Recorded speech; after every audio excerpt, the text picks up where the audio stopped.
ಇವತ್ತು ಜನತಾದಳ ಪಕ್ಷ ಹುಟ್ಟಿರ್ತಕ್ಕಂಥದ್ದೇ ರೈತ ಪರವಾದಂಥ ಒಂದು ಹೋರಾಟದ ಹಿನ್ನೆಲೆಯಲ್ಲಿ. ಅದನ್ನು ಅನೇಕ ಸಂದರ್ಭದಲ್ಲಿ ನಾವು ಸಾಬೀತು ಮಾಡಿದ್ದೇವೆ.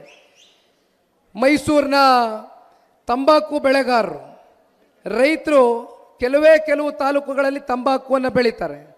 ಅವರು ಸಂಕಷ್ಟದಲ್ಲಿ ಇದ್ದಂಥ ಸಂದರ್ಭದಲ್ಲಿ ಅವರು ಬೆಳೆದಂಥ ಬೆಳೆಗಳು ಒಂದು ಬೆಂಬಲ ಬೆಲೆಯನ್ನು ಕೊಡ್ತಕ್ಕಂಥದ್ದಷ್ಟೇ ಅಲ್ಲ, ಅದನ್ನು ಸಂಪೂರ್ಣ ಖರೀದಿ ಮಾಡ್ತಕ್ಕಂಥದಕ್ಕೆ ಆದೇಶವನ್ನು ಹೊಡಿಸ್ತಕ್ಕಂಥದಕ್ಕೆ ಸನ್ಮಾನ್ಯ ಕುಮಾರಣ್ಣವರು ತಗೊಂಡಂಥ ಅವತ್ತಿನ ನವದೆಹಲಿಯಲ್ಲಿ ನಿರ್ಧಾರ ಏನಿತ್ತು, ಅಲ್ಲಿ ರೈತರ ನಿಯೋಗ ಬಂದಿತ್ತು. ಆ ರೈತರ ನಿಯೋಗದಲ್ಲಿ ಬಂದಂಥವ್ರು ಭಾಳ ಜನ ವಕೀಲರಿದ್ದರು, ವಿದ್ಯಾವಂತರಿದ್ದರು. ಅವರೊಂದು ಮಾತನ್ನು ಹೇಳಿದ್ರು, ನಾವು ಪ್ರತಿ ವರ್ಷ ಕೂಡ ತಂಬಾಕು ಬೆಳೆಗಾರರು ಇದೇ ಸಂಕಷ್ಟಕ್ಕೆ ಒಳಗಾಗ್ತೇವೆ.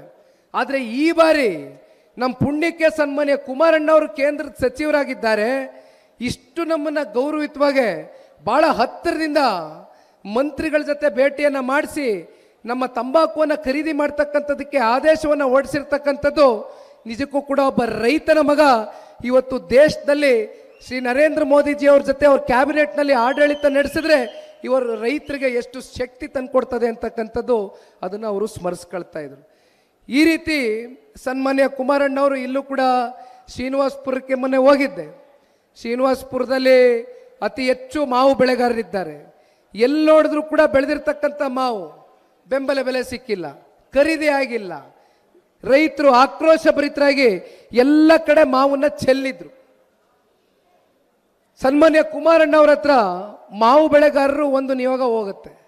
ಅವ್ರ ಗಮನಕ್ಕೆ ಬಂದಂಥ ಸಂದರ್ಭದಲ್ಲಿ ಕೃಷಿ ಸಚಿವರು ಶ್ರೀ ಶಿವರಾಜ್ ಸಿಂಗ್ ಚೌಹಾಣ್ ಜೀರವರಿಗೆ ಒಂದು ಪತ್ರವನ್ನು ಬರೀತಾರೆ, ಒಂದು ಮನವಿಯನ್ನು ಮಾಡ್ತಾರೆ. ಮಾವು ಬೆಳೆಗಾರರು ಬೆಳೆದಿರ್ತಕ್ಕಂಥ ಮಾವನ್ನ ಒಂದು 2.5 ಲಕ್ಷ ಮೆಟ್ರಿಕ್ ಟನ್ನಷ್ಟು ಕೇಂದ್ರ ಸರ್ಕಾರದಿಂದ ಇವತ್ತು ರಾಜ್ಯ ಸರ್ಕಾರ ಯಾವುದೇ ಸ್ಪಂದನೆ ಕೊಡ್ತಾ ಇಲ್ಲ, ದಯವಿಟ್ಟು ನೀವು ಖರೀದಿ ಮಾಡಬೇಕು ಅಂತಕ್ಕಂಥದ್ರ ಬಗ್ಗೆ ಸನ್ಮಾನ್ಯ ಕುಮಾರಣ್ಣವರೇನು ಪತ್ರವನ್ನು ಬರೀತಾರೆ ಕೇಂದ್ರದ ಕೃಷಿ ಸಚಿವರಿಗೆ. ಅದಕ್ಕೆ ಸಕಾರಾತ್ಮಕವಾಗಿ ಕೇಂದ್ರ ಸರ್ಕಾರದಿಂದ ಕೂಡ ಸ್ಪಂದನೆ ಸಿಗುತ್ತೆ. ಆದರೆ ಇವತ್ತು ರಾಜ್ಯ ಸರ್ಕಾರ ಯಾವ ರೀತಿ ನಡ್ಕೊಳ್ತಾ ಇದೆ, ರೈತರನ್ನ ಯಾವ ರೀತಿ ನೋಡ್ತಾ ಇದ್ದಾರೆ. ಇವತ್ತು ನಮ್ಮ ನಾಡಿನ ಹೆಣ್ಮಕ್ಳು ಇವತ್ತು ಪಾಪ ಮಾತೆತ್ತಿದ್ರೆ 2,000 ರೂಪಾಯಿ ಕೊಡ್ತಾ ಇದ್ದೇವೆ. 2,000 ರೂಪಾಯಿ ಕೊಡೋದ್ರಿಂದ ಮಹಿಳೆಯರ ಸಬಲೀಕರಣ ಆಗುತ್ತೆ ಅಂತಕ್ಕಂಥದ್ರ ಬಗ್ಗೆ ಏನು ಚರ್ಚೆ ಮಾಡ್ತೀರಿ? ನಿಜವಾದ ಸಬಲೀಕರಣ ಮಹಿಳೆಯರಿಗೆ ತಂದುಕೊಟ್ಟಿರ್ತಕ್ಕಂಥ ವ್ಯಕ್ತಿ ಯಾರಾದರೂ ಇದ್ದರೆ ಅದು ಸನ್ಮಾನ್ಯ ದೇವೇಗೌಡರು ಸಾಹೇಬರು. ಸ್ಥಳೀಯ ಚುನಾವಣೆಗಳಲ್ಲಿ ಹೆಣ್ಣು ಮಕ್ಕಳಿಗೆ ವಿಶೇಷವಾಗಿ 50% ಮೀಸಲಾತಿಯನ್ನು ಚುನಾವಣೆಗಳಲ್ಲಿ ಸ್ಪರ್ಧೆ ಮಾಡ್ತಕ್ಕಂಥದ್ದಕ್ಕೆ ಶಕ್ತಿಯನ್ನು ತಂದುಕೊಟ್ಟಿದ್ದು ಸನ್ಮಾನ್ಯ ದೇವೇಗೌಡರು ಸಾಹೇಬರು. ಅಷ್ಟೇ ಅಲ್ಲ, ಅವರು ಪ್ರಧಾನಮಂತ್ರಿಗಳಾಗಿದ್ದಾಗ ಸನ್ಮಾನ್ಯ ದೇವೇಗೌಡರು ಸಾಹೇಬರು 33% ಇವತ್ತೇನು ಮುಂದಿನ ಭವಿಷ್ಯದಲ್ಲಿ ಹೆಣ್ಣು ಮಕ್ಕಳಿಗೆ 33% ರಿಸರ್ವೇಷನ್ನ ನಮ್ಮ ಶಾಸಕ ಸ್ಥಾನಕ್ಕಿರ್ಬೋದು, ಸಂಸತ್ ಸ್ಥಾನಕ್ಕಿರ್ಬೋದು, ಚುನಾವಣೆಯನ್ನು ನಿಂತ್ಕೊಳ್ತಕ್ಕಂಥದ್ದಕ್ಕೆ ಸನ್ಮಾನ್ಯ ದೇವೇಗೌಡರು ಸಾಹೇಬರು ಅವತ್ತೇನು ಹೋರಾಟವನ್ನು ಕೈಗೆತ್ಕೊಂಡಿದ್ರು, ಅವತ್ತು ರಾಜ್ಯಸಭೆಯಲ್ಲಿ ಬಿಲ್ ಕ್ಲಿಯರ್ ಮಾಡಿದರು. ಆದರೆ ಅವರಿಗೆ ಪಾರ್ಲಿಮೆಂಟಲ್ಲಿ ಲೋಕಸಭೆಯಲ್ಲಿ ನಂಬರ್ಸ್ ಇಲ್ಲದೆ ಇದ್ದಿದ್ದ ಕಾರಣ ಬಿಲ್ ಬಿದೋಯ್ತು. ಅವರ ಕನಸನ್ನು ನನಸು ಮಾಡಿರ್ತಕ್ಕಂಥದ್ದು ನಮ್ಮ ದೇಶದ ಗೌರವಾನ್ವಿತ ಪ್ರಧಾನಮಂತ್ರಿಗಳು ಶ್ರೀ ನರೇಂದ್ರ ಮೋದಿಜಿಯವರು. ಸಾಕಷ್ಟು ವಿಚಾರಗಳು ಇವತ್ತು ನಮ್ಮ ಕಣ್ಣು ಮುಂದೆ ಇದೆ. ಒಟ್ಟಾರೆಯಾಗಿ ಇವತ್ತು ಜನತಾದಳ ಪಕ್ಷವನ್ನು ಮುಂದಿನ ಗ್ರಾಮ ಪಂಚಾಯಿತಿ, ಜಿಲ್ಲಾ ಪಂಚಾಯಿತಿ, ತಾಲೂಕ್ ಪಂಚಾಯಿತಿ ಚುನಾವಣೆಗಳಲ್ಲಿ ನಿಮ್ಮೆಲ್ಲರ ಚುನಾವಣೆ ಆಗಿರ್ತಕ್ಕಂಥ ಹಿನ್ನೆಲೆಯಲ್ಲಿ ಇವತ್ತು ನಾವು ಎದುರುಗಡೆ ಬಂದು ನಿಂತಿದ್ದೇವೆ.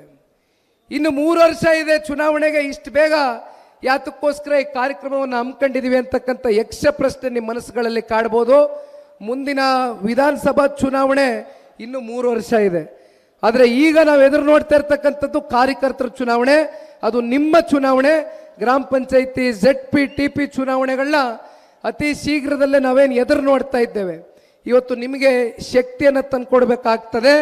ಇವತ್ತು ನಿಮ್ಮ ಮೂಲಕ ಮುಂದಿನ ದಿನಗಳಲ್ಲಿ 2028ಕ್ಕೆ ಈಗಾಗಲೇ ರಾಜ್ಯದ ಉದ್ದಗಲಕ್ಕೂ ಒಂದು ಚರ್ಚೆ ಪ್ರಾರಂಭ ಆಗಿದೆ. ದೇಶಕ್ಕೆ ನರೇಂದ್ರ ಮೋದಿಜಿಯವರ ನಾಯಕತ್ವ, ರಾಜ್ಯಕ್ಕೆ ಕುಮಾರಣ್ಣವರ ನಾಯಕತ್ವ, ಶಿಡ್ಲಘಟ್ಟಕ್ಕೆ ರವಿ ಅಣ್ಣವರು ಮತ್ತೊಮ್ಮೆ ಶಾಸಕರಾಗಿ ಆಯ್ಕೆ ಆಗ್ತಕ್ಕಂಥದ್ದನ್ನು ಬಹುಶಃ ಭವಿಷ್ಯದಲ್ಲಿ ನಾವೆಲ್ಲರೂ ಕಾಣ್ಬೋದು.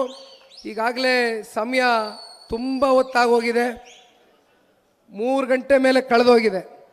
ಬೆಳಗಿನಿಂದ 11:30 ಇಲ್ಲಿಯವರೆಗೂ ರವಿ ಅಣ್ಣವರು ಬರ್ತಕ್ಕಂಥ ತಾಲೂಕಿನ ಜನತೆ ಯಾರು ಕೂಡ ಹಸ್ಕೊಂಡು ಮನೆಗೆ ಹೋಗಬಾರ್ದು, ಎಲ್ಲರಿಗೂ ಪ್ರೀತಿಯಿಂದ ಹೊಟ್ಟೆ ತುಂಬ ಊಟವನ್ನು ಹಾಕಬೇಕು ಅಂತಕ್ಕಂಥ ನಿಟ್ಟಿನಲ್ಲಿ ಪ್ರಾಮಾಣಿಕವಾಗಿ ಇವತ್ತು ರವಿ ಅಣ್ಣವ್ರು ನನಗಲ್ಲಿ ಕೂತ್ಕೊಂಡು ಹೇಳ್ತಾ ಇದ್ರು, ನಾನು ಅದೆಷ್ಟೋ 10,000 ಜನಕ್ಕೂ 15,000 ಜನಕ್ಕೂ ಅಡುಗೆ ಮಾಡಿಸಿದ್ದೀನಿ, ಖಾಲಿ ಆದಂಗಿದೆ, 1 ನಿಮಿಷ ಹೋಗಿ ಬರ್ತೀನಿ ಅಂದರು.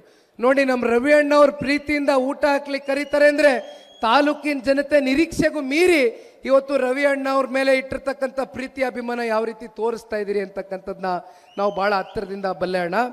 ಇವತ್ತು ಬಂದಿರತಕ್ಕಂಥದ್ದು ಮೂಲ ಉದ್ದೇಶ ಜನತಾದಳ ಪಕ್ಷದ ಮಿಸ್ಡ್ ಕಾಲ್ ಅಭಿಯಾನ, ಮೆಂಬರ್ಶಿಪ್ ಡ್ರೈವ್ ಪ್ರಕ್ರಿಯೆ ಈಗಾಗಲೇ ಪ್ರಾರಂಭ ಏನಾಗಿದೆ.